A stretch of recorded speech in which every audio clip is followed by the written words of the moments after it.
Hey there subs, tis I, Bag, finally coming out with a new video, and actually a new video of a different playlist that is for video guides, anything I want to post pretty much that isn't under the category of chapter progress videos or ramble videos. There might be a little bit of rambling in this, but yeah, this is my first guide. It's not really about perfection.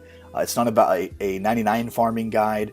This is just my rotation and way of doing my farm run. It's my first iteration of a farm run video. It doesn't, take into account 99 construction cape with unlimited teleports. It has some presumption that you have certain things done and handled so that you can do this efficiently, which is most likely going to occur a little bit earlier, Ultimate Ironman mode, I guess you could say. So yeah, I'm just going to be recording this video. It's probably going to be, I would think, at least 30 to 40 minutes long. I'll try to put some stuff right now that you can click directly and get to whichever one you're looking for.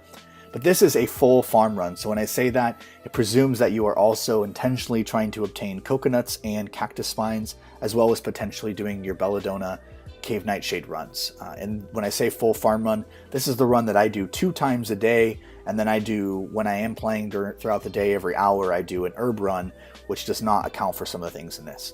So just getting right into it, there are a few things that I'm going to recommend that you should have. This guide may not be very useful for you. If you do not have it, you might have to figure out your way, just like I had to, because there wasn't really a full, fleshed out guide for me. And so this is just something that I want to put out there for Ultimate Ironman Level 3. So first, fishing contest quest does have to be completed. It suggests to be completed so that you can access Taverley from Catherby without going through White Wolf Mountain. You just slip right underneath there and boom, you're right at the Taverley POH portal. It is also going to presume that you have the stamina pool, because that is one piece of my run that does give you additional energy to keep going on and to save time for the time that I've recorded for this particular run, which I will give at the end. It is going to presume that you have 100% Hosidius favor and 34 farming for tithe, that you've already done tithe past 34 to unlock the seed box for space efficiency, that you're going to also have the Ardone Cloak for unlimited Ardi Monastery teleports, that you're going to have a coin stack, that you're going to have Volcanic Ash, which means that you've gotten and mined Volcanic Ash from Fossil Island, which means Fossil Island access for Ultra Compost. And then it's basically presuming that you also have 4 planted and fully alive palm trees, as well as the Alcaharid cactus planted, so that way you can do that. It isn't necessary that you have the Cave Nightshade or the Belladonna. That's just an additional thing that I like to do currently for a better chance at a pet, once in a while, just a chance at a pet every time I do it. And it's a lower rate, so that's why I do it.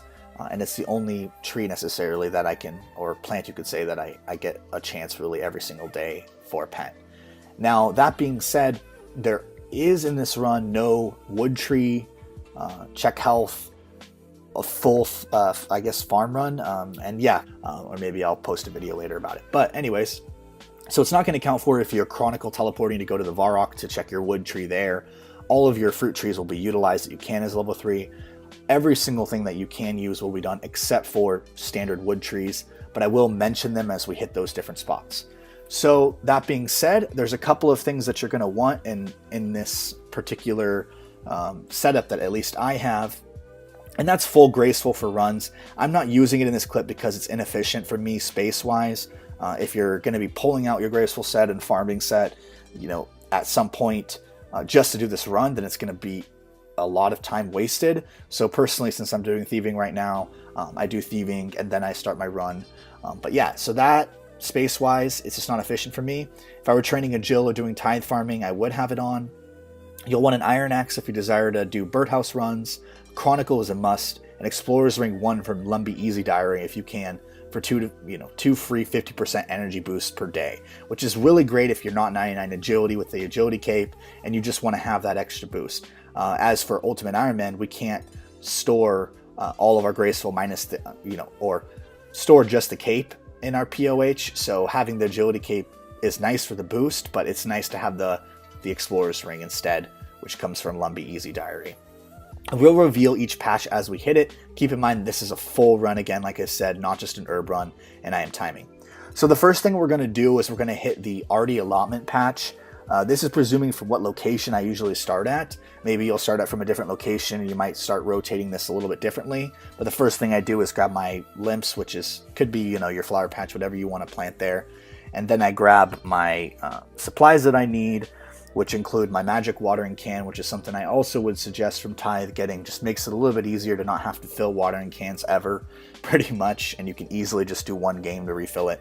And I use my ultra compost that I've collected from the beginning. You'll need to set that up in the beginning, but yeah, basically I collect that, and once I've done that, I already cloak Telly and I go westbound to the gnome maze to collect my first coconuts from the palm tree. Now the reason you want coconuts and you would want to collect them every day, 2 times a day, is that they are passive herbal XP. And what I mean by that is you can slowly stock them up, only taking a couple of inventory spaces for potions at 73 and at 82, which are the various weapon poison versions of that bring some really good experience.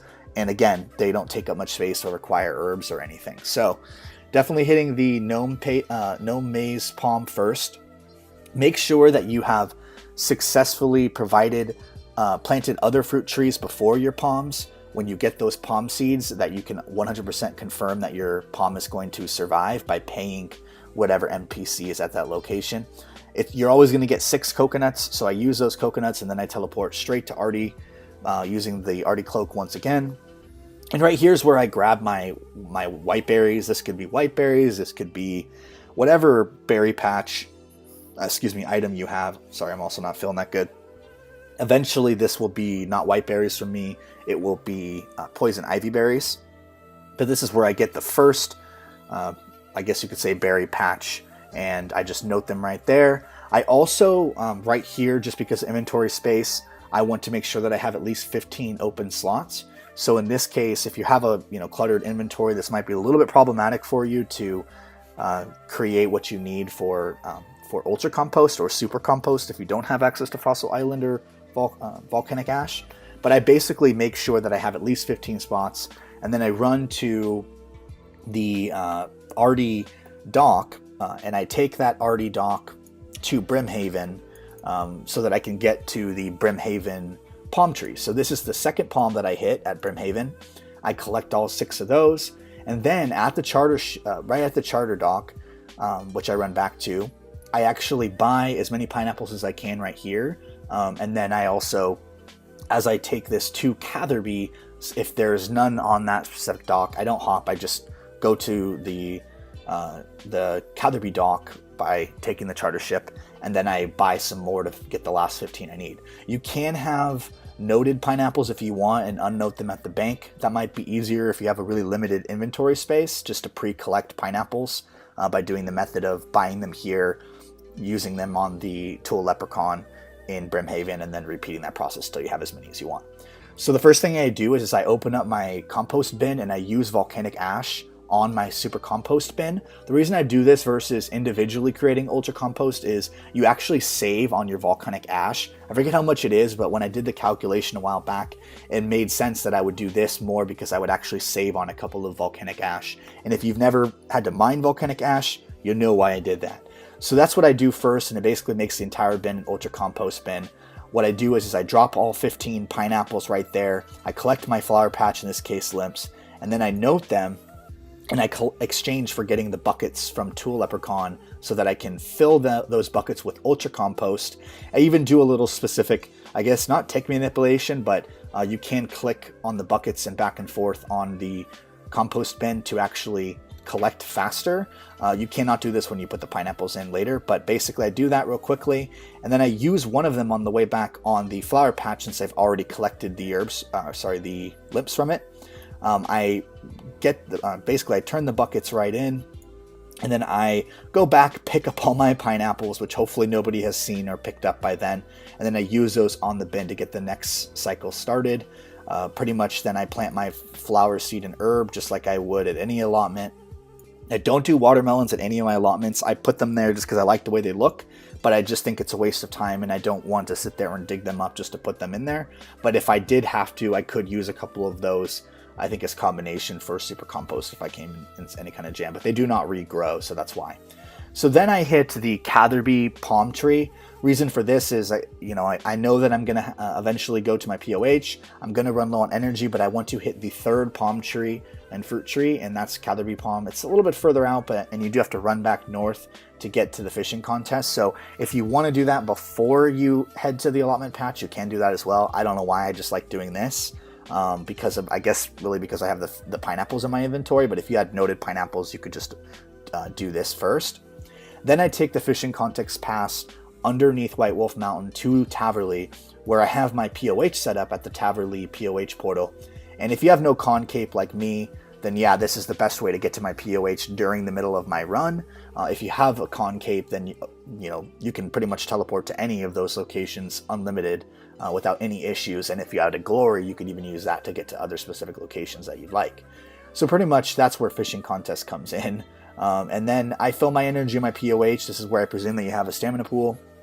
Then now there's two options. If I wanted to do the palm tree, the very last palm tree, I can. If I have magic logs, if you have 75 wood cutting and you have those stored, you can, fill up your energy, take the Taverley balloon teleportation and go straight to Grand Exchange, get as close as you can and get that last palm, and then Chronicle Teleport. But for this sake, I'm just going to Chronicle Teleport, and I'm going to get right to that South Varrock berry patch, get my second berry patch accomplished, and then I'm going to take this little shortcut that I learned about. It just seemed way faster than running all the way through Falador from the Taverley, I guess the Taverley minigame teleport, you could say. You can use a Taverley, the Birthrope Games minigame teleport every 15 minutes, but I like to use my minigame teleport for Tithe later, or sorry, getting to Krend. So pretty much right here, I don't do that, but yeah, you can do that. So I take this 30-ish agility to cross and get right to the Belladonna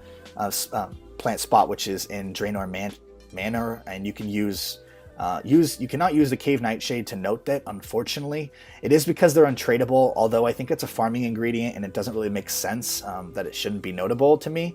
I hope that they make an update for that in the future, because it would make, I guess, Herb a little bit more viable for not necessarily for level 3s, but just in general for like passive work for those and the time put into thieving to get them. You only get Belladonna seeds really from Thieving Master Farmer, but I do it for some quick, eventually it'll be for some quick passive herb XP with the Cocos and Poison Ivy berries I'll have in my inventory, as well as it's a pretty damn good chance at getting the pet from it.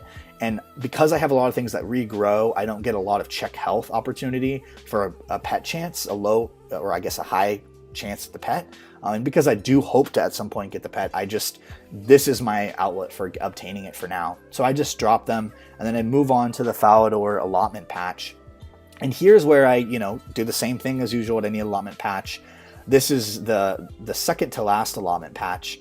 And yeah, just running through Falador the other way, or from Birthrope all the way through Taverley into Falador, all the way south. It's a lot of energy that I find inefficient, because then I can't go do the Belladonna. So that's kind of why I run this way, and I found this little outlet and I thought it was pretty cool. And I'd never, ever ran to the Falador patch this way before my Ultimate Iron Man, which I think is pretty funny. But yeah, then I run south. I use the rest of my energy pretty much to get to the Port Sarim berry patch. If you had a concave, of course, you could just teleport right to Port Sarim without any energy waste. And so that's why concave is so powerful and great for us as Ultimate Iron Man. But then I Tithe minigame teleport. This is where I use my 15-minute cooldown for the minigame teleports, and that gets me right to where I need to go. The Hosidius patch, allotment patch, which is probably going to move northwest if Mod West update occurs, so take a look at that photo. But for now, we run south, we go all the way to it. And here you can, kind of do your thing, chill out for a second if you want to respawn some energy. I typically just go right into a home teleport. Alcaharid Cactus is what I collect for cactus spines, and those are utilized for the 73 potion that uses Cocos and red spider eggs. And this also gives me a chance to head to the portal, the Clan Wars recovery portal. Essentially, I've already used one energy restoration method at my POH, but to get energy again without suiciding, I just use the very little energy I have left to run over here and recover to 100%. By the way, none of the minigame teleports or anything work on PvP worlds. So yeah, just keep that in mind. You'll have to go to a regular world. So then after that, I already cloak, and this is where I usually run. This is where you would run to Gnome Stronghold for your 4th and final palm tree. Like I said before, you can do your this palm tree if you have stored magic logs in your balloon transportation from Taverley before you go to Varrock using the Chronicle and start the Falador patch. That's probably the more efficient method. I didn't really realize it until after this. But overall, the full farm run for 2 times a day is a total of 21 minutes timed. So it's pretty intense for the full farm run, not including a birdhouse run. It's like almost 30 minutes plus, I think, for the birdhouse run. I guess we'll see once I show that section. But basically, without palms and cactus or belladonna, I think my standard time for a full herb run is like less than 12 minutes. It can be as fast depending on if I'm using the Explorer ring and I feel like boosting for 50%, which is up to your discretion when you want to use, pretty much, because you can only use it 2 times a day. But I try to use 1 per farm run for that extra energy just to get me there even faster, since I do these 2 times a day. So yeah, that's pretty much the main gist of that entire time frame. Now we're just going to get into the birdhouse. The birdhouse part of the run depends on your crafting level. I'm presuming that you have the crafting level required to at least use the U birdhouse. But what I do is I chronicle teleport, I cut 4 U logs. This is where I kind of get to AFK and restore some energy. And then I head to Fossil Island. When I get to Fossil Island, I buy a chisel and hammer every single time. I make sure that I have the seeds that I would need, the barley seeds of any type, which are easily obtained from Thieving Master Farmer's pockets, so do not go and try to buy them from Draenor. That's just so inefficient. I think you can only buy like 1 to 10 at a time, and they're always gone. Just go ahead and Thieve Master Farmer, it's worth it. Seeds are random from nests, so the more nests are provided, the higher type of birdhouse, but getting, palm seed, teak seed, high wood tree seeds like yew seeds or magic seeds, or maybe even maple seeds, those are going to take you several runs. They don't come every single time, and a lot of times I would get, even at a high, I guess you could say, farming level, which I thought might make a difference, which does not. I get a lot of acorns and a lot of willow seeds that I just drop because I don't feel like doing those wood tree seeds. But yeah, since you can take this little magic mushroom teleport, you can take this right to the spot for the 3rd and 4th birdhouses. And if you needed some, wanted to collect even like, 25 volcanic ash for your next ultra compost run for the next farm run, you can do that now, because this is right where you mine it as well, just east of here, just slightly. But yeah, that's pretty much the entire birdhouse run. It's pretty quick. I did them just to get all my palm seeds, all my teak seeds, so that I could eventually 3-tick at Hardgrove on Fossil Island, or I guess 1.5 tick, sorry, if I ever wanted to. I haven't actually tried it or anything, but I thought it'd be cool to set up. But yeah, getting all of the palms, that was the biggest thing that I did these farm runs for. I will not be doing birdhouse farm runs until I go back to Irby to do 99 Hunter at some point, simply because it's a little inefficient. It's an extra seed I have to have an inventory space for, and really now that I have all the seeds I need for a full farm run, and for any method that can come from it, it's just a luxury for farming experience, which I'm not necessarily opposed to doing tithe. I like tithe. So yeah, that's pretty much it. That's, I guess you could say, that's my entire farm run. I do not do everything at all times. Sometimes I get lazy on the Port Sarim berry patch, simply because I'm already pretty low on energy and I don't feel like running all the way down, mainly because my white berries, I'm not rushed to get them ready. I don't have many CAD seeds at the moment, and I don't have like all the Raynar seeds I have. I might try to use with Snapegrass, since I've got a decent method down for that.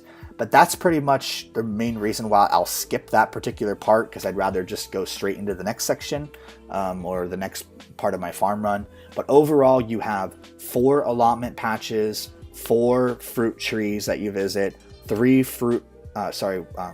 flower patches, and then you'll acquire a lot of different items to just do a full run.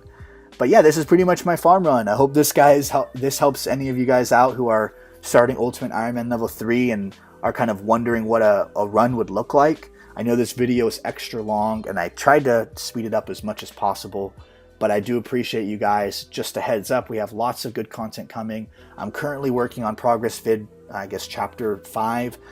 I have a lot of good footage and content for it. I wanted to do even more in the video, but I'm realizing at this point that it's kind of, we're coming up on a year of content playing this account, and I would really like to get vid 5 out before then. But yeah, I am getting close to editing that, and I will be putting that to what I need and getting that out. Also, there is another video that I'm going to be doing, which is going to be my herblore guide. And in this herblore guide, we're going to discuss everything from what seeds you'll want to get from Master Farmer or keep from Wintertot, or whatever way you're obtaining your seeds, I guess, as a level 3 ultimate, what herbs you're going to want to grow, what levels are required for potions for those herbs, and basically what you'll need for secondary ingredients, how to get them, how to do the method for each potion.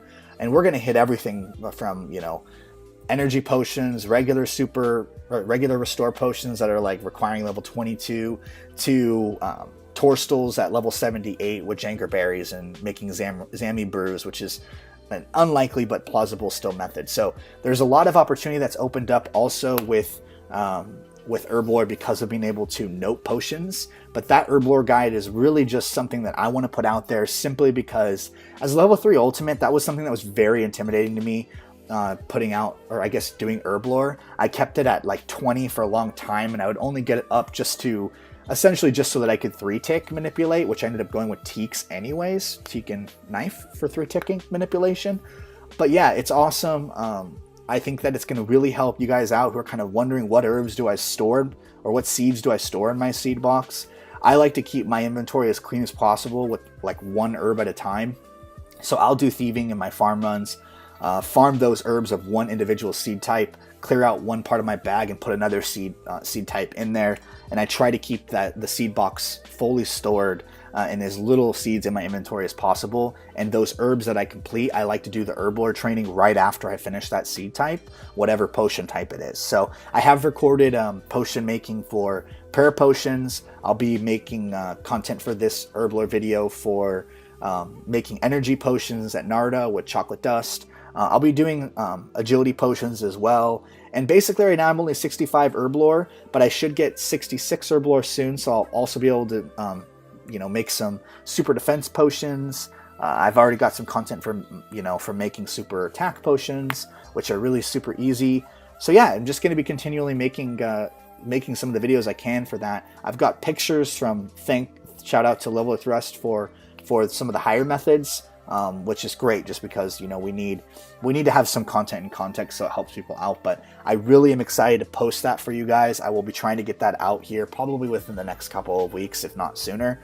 Unfortunately, I'm very busy with work and family and everything. So yeah, that's everything. I know I've just been rambling and going off. If you guys have any questions, post them down below. Spam a like, spam subscribe. I'm one of those YouTubers. You're not going to get blown up. You're not going to get a lot of content every single day. I do apologize for that, but it's also nice that you're not going to get spammed from me. So whenever a video comes out, it'll be a little bit more fluid. I guess you'll have to find out whether it came out or not. I will tweet it at twitter.com/UIM_skiller.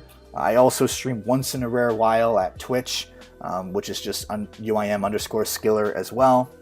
And again, if you ever forget if you want to see my YouTube channel, if anything's uploaded, just youtube.com/UIMskiller, all one, no spaces or underscore. So yeah, shout out to you guys. I thank you so much for the subscriptions and just the follows on Twitter and the support and getting the PMs all the time from new UIMs starting out that are really interested in content. And then last update, I know this is a lot of information that I'm adding into this video that you don't have to stick around for, but I also am going to try to continuously work on the level 3 guide site. I've been slowly updating, and I've actually got the React components available, and I've already got like a base page with all of the different routes to all of the different types of stuff I'm going to have on it. So it's actually really coming along, even though I have barely touched that in development wise, coding wise.